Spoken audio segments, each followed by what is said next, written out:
अस्सलाम वालेकुम प्यारा बारो। वालेकुम सलाम। आऊं आहियां अवां जी ॾाॾी अम्मा ऐं ॾाॾी अम्मा जेका आखाणी अॼु ॿुधाईंदी उहा हिकिड़ी अमड़ जी आखाणी आहे। ॾिसो त माउ पंहिंजे बचनि लाइ केॾी चाखोड़ करे थी, केॾो उन्हनि जो ख़्यालु करे थी। माउ जो रुतबो वॾो हूंदो आहे, हुन जी हिकु राति जो बि माण्हू ओॼागो नथो लाहे सघे। त ॻाल्हि हीअ आहे त कंहिं ॻोठ में हिकिड़ी माई रहंदी हुई। उन जा 3-4 बचा हुया, नंढड़ा नंढड़ा ॿारड़ा हुयसि, उन्हनि खे संभालींदी हुई। दुनिया मां हुनखे को बि सहारो कोन हो, को बि हुनजी मदद करण वारो कोन हुयो, को बि उन्हनि खे संभालण वारो कोन हुयो जिनजो उन्हनि खे सहारो हुजे। बसि हिकिड़ो अलाह जो सहारो हुन ऐं उन ते ई उन्हनि खे भरवसो हो। अलाह जे आसरे ते हलंदा हुआ, पंहिंजे बच्चनि खे ॾाढे प्यार सां पाबो सां उन्हनि जी निगहदाश्त उन्हनि जो ख़्यालु रखंदी हुई। हिकिड़े ॾींहुं छा थियो, उन्हनि जो घर बि ॾाढो ग़रीबाणो घर हूंदो। हिकिड़े ॾींहुं छा थियो, ओचितो ओचितो अची आंधी लॻी ऐं ज़ोर सां जी मींहुं पवणु लॻो, गजगोड़ थी, वण टिण पिया भॼनि, पखी भॼी विया हलिया। हिन ॾिठो थी असांजो कचो कखाऊं घर आहे, हाणे छा थींदो। हिन जा ॿारड़ा बि सुता पिया हुआ, परेशान थी विया हलिया। पाण ॾाढी परेशान थी त अल्लाह साईं तूं असां ते रहम कजांइ, हीअ असांजो घर किरी न पवे। एॾो तेज़ मींहुं थो पवे, असीं केॾां वेंदासीं, छो जो हुनजो ॿियो केरु सहारो ई कोन हो जिथे वञी पंहिंजे बच्चनि खे वठी वञे। हुन वीचारी छा कयो, सभिनीनि बच्चनि खे हिकिड़ी जॻह जमा करे उन्हनि खे भाकुर विझी ऐं उन्हनि खे लिकाए वेही रही। जीअं पखी पंहिंजे बच्चनि खे लिकाए वेहंदो आहे न, ॾिठो आहे न तव्हां, ईअं ई माउ पंहिंजे बच्चनि खे लिकाए वेही रही त जेका बि तकलीफ़ अचे मूं ते अचे, जे बच्चनि ते न अचे। ओचितो ओचितो उन माउ खे ख़्यालु आयो, छा कयसि, हिकिड़ो नंढड़ो काग़ज़ खयसि, काग़ज़ खणी उन ते कुझु लिखियसि। ख़बर न आहे उन छा लिखियो, कुझु लिखियो। पोइ वरी जेका भित हुई उन जी हिकिड़ी विथी हुई, उन में उहो काग़ज़ लिकाए छॾियसि, विथी में विझी छॾियसि।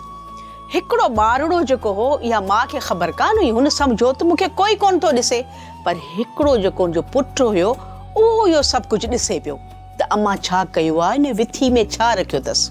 आख़िर मींहुं बीहजी वियो, वरी वक़्तु उहे ई हलंदो रहियो।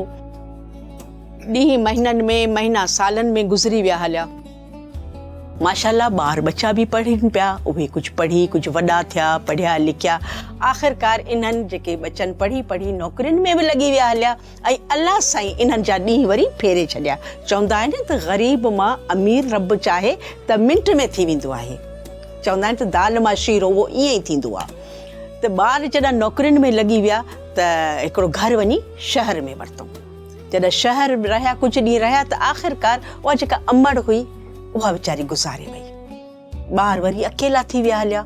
सो माउ खे ॾाढो यादि कंदा हुआ। हिकिड़े ॾींहुं सभु भाइर गॾिजी वेठा ऐं पंहिंजी अमड़ खे यादि करणु लॻा त अम्मा असांजो हीअं ख़्यालु कंदी हुई, असांजी अम्मा हुई त असांजो घर जेको भरियो पियो हूंदो, अॼु ख़ाली ख़ाली अम्मा खां सवा थो लॻे।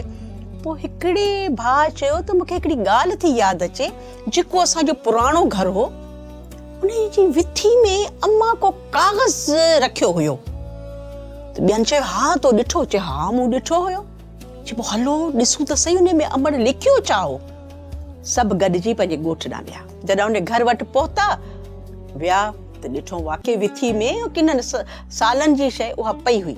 विथी मां उहो काग़ज़ कढियो, जीअं काग़ज़ कढियऊं त सॼो घर लुॾणु लॻो। जीअं हिकिड़ो ज़िलज़िलो अची वेंदो न, परेशान थी विया हलिया, जल्दी ॿाहिरि भॻा। त ॿाहिरि भॼूं, जॾहिं ॿाहिरि भॻा पोइ ॾिठऊं त भला काग़ज़ त खोले ॾिसूं छा आहे इन में। त काग़ज़ में ख़बर अथव छा लिखियलु हो त अल्लाह साईं मूंखे तो ते ई भरवसो आहे, तूं ई निगहबान आहीं, तूं ई असांजी मदद कंदे। ॿार ॾिसी सभु ॾाढो ख़ुशि थिया ऐं चवणु लॻा त ॾिसो असां ते मुश्किल घड़ी आई हुई ऐं असांजी अमड़ केॾी न सुठी दुआ लिखी ऐं इहो सम्झ हिकिड़ो परचो लिखी अल्लाह पाक खे रवानो कयसि ऐं दिलि मां केतिरी दुआ कंदी हुई। तंहिंजे करे प्यारा ॿारो, हर मुश्किल घड़ी लाइ अल्लाह पाक खे ई सॾिजे। दुनियादारी कुझु बि न आहे, कंहिंजो बि सहारो न सम्झिजे, पंहिंजे रब सां उन खे ई चइजे त अल्लाह पाक तूं मुंहिंजी मदद कर, तोखां सवाइ कोई बि असांजो कोन्हे। ठीकु आहे तंहिंजे करे अलाह न करे तव्हां ते कॾहिं बि का परेशानी अचे त पंहिंजे रब खे ई ॿाॾाइजो उन खे ई अर्ज़ु कजो ऐं उहो हर घड़ी साह जी तंद खां बि वेझो आहे उहो हमेशह तव्हां सां गॾु हूंदो